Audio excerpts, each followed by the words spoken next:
আসসালামু আলাইকুম, শাওলিন কিচেনে সবাইকে স্বাগতম। আশা করি বন্ধুরা ভালো আছেন। আজকে আমি আপনাদের সাথে শেয়ার করব একটা নতুন রেসিপি। অনেকদিন আমার পেজে কোনো রেসিপি আপলোড দেওয়া হয় না, বাচ্চাদের পরীক্ষা, তাই একটু ব্যস্ত ছিলাম। তাই আজকে আমি আপনাদের সাথে শেয়ার করব সবজি ফ্রাইড রাইস। চলুন দেখে নেওয়া যাক এটা আমি কিভাবে তৈরি করে ফেলি। চুলায় একটা কড়াই বসে পর্যাপ্ত পানি দিয়ে পানিটাকে ফুটিয়ে নিলাম। এখন এর সাথে দিয়ে দেবো 1 টেবিল চামচ আদা পেস্ট, স্বাদ মতো লবণ এবং 2 টেবিল চামচ সয়াবিন তেল।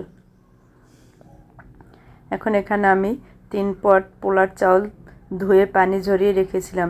এখন এই চালটা এর ভিতরে দিয়ে দিলাম। চালটাকে এখানে আমি 80% সেদ্ধ করে নেব। চালটা সেদ্ধ করার পর একটা ছাঁকনিতে ছেঁকে নেব।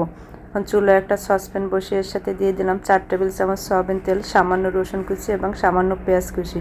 এখন রসুন এবং পেঁয়াজটাকে একটু হালকা করে ভেজে সাইডে রেখে দিয়ে এখানে আমি নিয়ে নিচ্ছি 4টা ডিম। ডিমটাকে লবণ এবং সামান্য হলুদ মাখিয়ে ভালোভাবে ফেটে নিয়ে নিছি। এখন ডিমটাকে একটু ভালোভাবে ভেজে নেব। ডিমটা ভাজার পর একটা বাটিতে তুলে নিলাম। এখন আরও 3 টেবিল চামচ সয়াবিন তেল দিয়ে দিলাম। এর সাথে নিয়ে দেবো এখন আমি সবজি এখানে নিয়ে নিছি ক্যাপসিকাম, ফুলকপি, গাজর, টমেটো, বরবটি এবং কাঁচামরিচ। প্রথমে আমি ফুলকপি এবং গাজরটাকে একটু ভেজে নেব। দিয়ে দিলাম স্বাদ মতো লবণ। ফুলকপি এবং গাজর কিছু সময় ভাজার পর এখন ক্যাপসিকাম, টমেটো এবং কাঁচামরিচ দিয়ে দিলাম 1 টেবিল চামচ গোলমরিচের গুঁড়া। এখন নেড়েচেড়ে কিছু সময় ভেজে নিলাম। এর সাথে এখন দিয়ে দেবো 1 টেবিল চামচ সয়া সস, 1 টেবিল চামচ টমেটো সস, 1 টেবিল চামচ ওয়েস্টার সস, 1 টেবিল চামচ বারবিকিউ সস।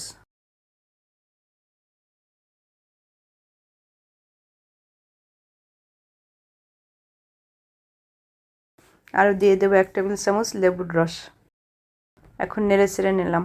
এখন এর সাথে আরও দিয়ে দিলাম 1 বাটি লেটুস পাতা কুচি এবং 1 বাটি কারি পাতা। এখন একটু নেড়েচেড়ে আমি যে চালটা সেদ্ধ করে নিয়েছি সেই চালটা দিয়ে দিলাম।